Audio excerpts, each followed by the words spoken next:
I wanted to create this video and talk to you about how to deal with the challenges. All right? I get a lot of calls and texts about storms and the horrible weather when they come in. Yes, we do have hurricanes. To us, that live near the beach, hurricanes is definitely something that people are really concerned about, especially after watching the news and the hurricanes that brushed to Florida. And I can understand it. It is scary, and a lot of you call me asking me, where is the safest place for me to live if I want to move to Florida?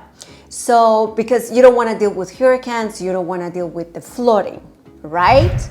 But for us Floridians, hurricanes is a way of life. Just like some deal with snowstorms, tornadoes, but we learn how to be safer. We do have a good understanding of the areas we should be living if we're worried about hurricanes. But here's the fact. No matter where you live in Florida, you're not going to be completely safe from hurricanes, because if you look at previous statistics of where hurricanes typically hit, it's usually Southwest Florida, Miami side, and the Panhandle. So imagine. We have been very lucky in that aspect here in Weston. For the most part, it rains, it gets windy, but by not living right on the coast, maybe living a few miles inward helps a lot. Also, we make sure that we are in the preferred zone called Zone X. Now, everywhere in Florida, you are in a flood zone, so to speak. The preferred flood zone is Flood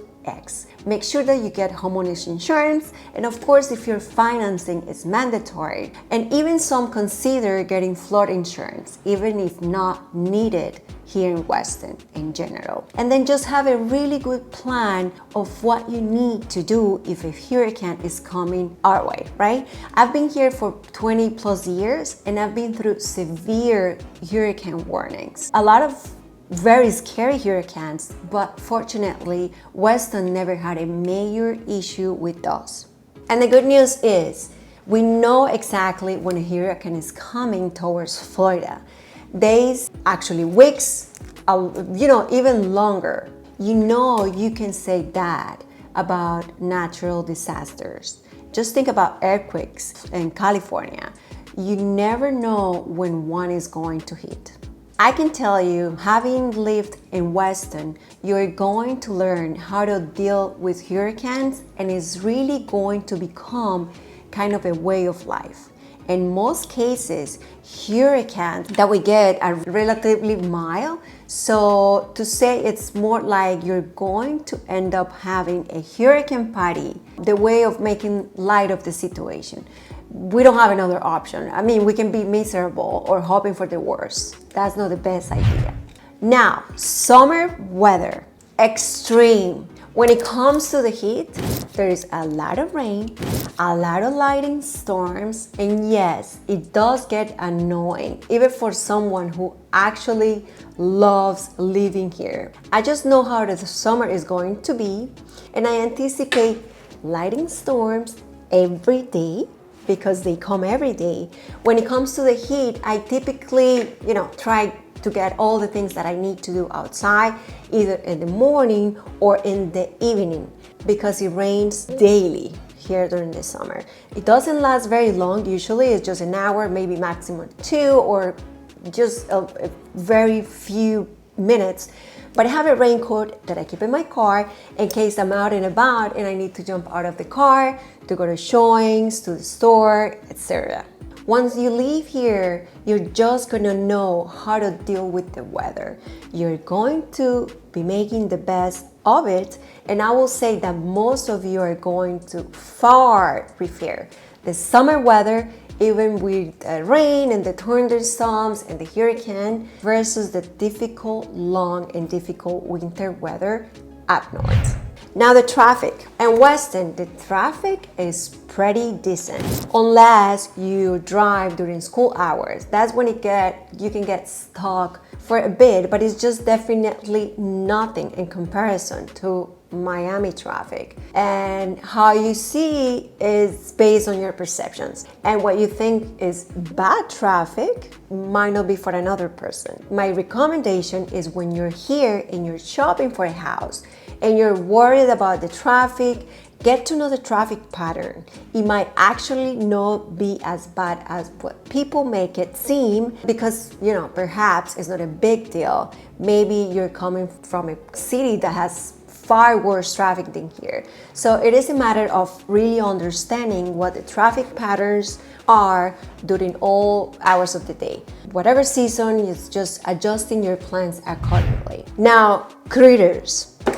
Bugs and critters in Florida, including alligators, that seem very concerning to a lot of people. They're just part of living here. But here's what I have to say. For the most part, I believe you're going to get used to the wildlife here, because more likely than not, that where you're moving from, you're also dealing with bugs and critters, and a lot of critters from up north you can find here too. Some unwanted critters you're needing to deal with here is lizards.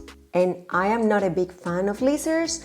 They're kind of everywhere you go. There are tons of them, and they don't seem to care if you're around. Also the gators, but gators are only there if you are really close to the body of fresh water. So it's not like gators are walking down the streets or in the highways on a daily basis. They typically stay really close to, you know, the body of water, fresh body of water. So where I live, we are really close to lakes and to the Everglades, and you hear people talking about a gator showing up here and there.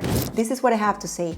They don't bother me anymore. You learn how to coexist with them. If you live close to a body of water, you're not going to see a gator every day. Now, lizards is more likely you're going to see them everywhere.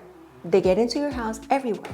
Now, you have to deal with mosquitoes pretty much year round, but especially in the summertime, you can minimize the chances of having an outbreak of mosquitoes by making sure you don't have standing water, because of course they breed inside, they still, you know, standing water. So you'll have more mosquitoes around the area.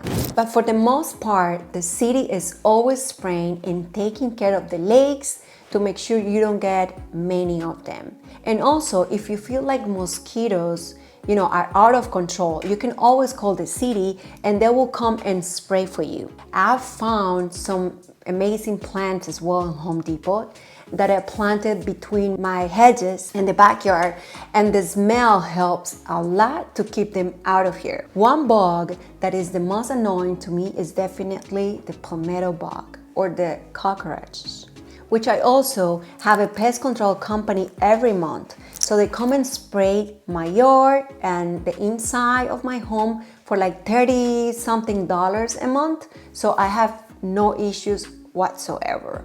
The lizards are my biggest issue, just because I don't like them very much, but I have to say they actually just remind me that I live in Florida, that I'm very lucky to live in a tropical setting, palm trees all around me, and with that comes the lizards as well.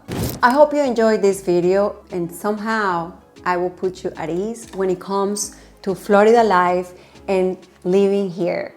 If you're new to Florida, test drive it.